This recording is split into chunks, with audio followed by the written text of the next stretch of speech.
ছোট্ট বন্ধুরা, আমার নাম হলো পটু। তুমি আমার চ্যানেলটাকে সাবস্ক্রাইব করে রেখো, কেমন? দুদিন ছাড়া আমি ভিডিও দেব। আর একটা কি বলতে হয়, হ্যাঁ হ্যাঁ, বেল আইকনটা বাজিয়ে দিও।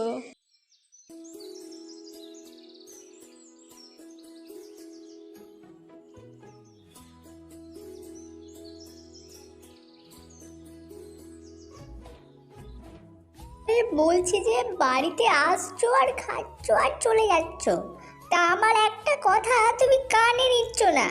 তুমি আমাকে কবে নারকেল খাওয়াবে বলো তো? তুমি তো আমাকে বিয়ের আগে বলেছিলে যে আমার কথা তুমি শুনবে।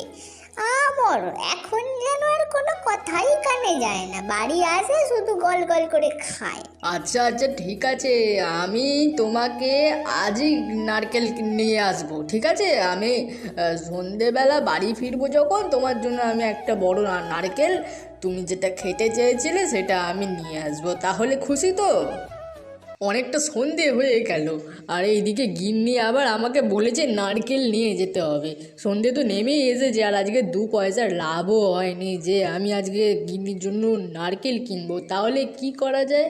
হ্যাঁ হ্যাঁ, আমাদের বাড়ির থেকে কিছুটা দূরে একটা নারকেল গাছ আছে, যাই ওখানে। কিন্তু ওখানে নাকি শুনেছি ভূতের উপদ্রব।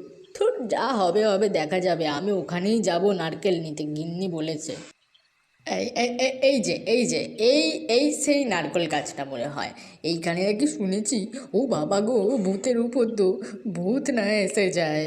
চাষা বলতে বলতেই একটা বৃহৎ আকৃতির এক দানব চাষার সামনে এসে দাঁড়ায়।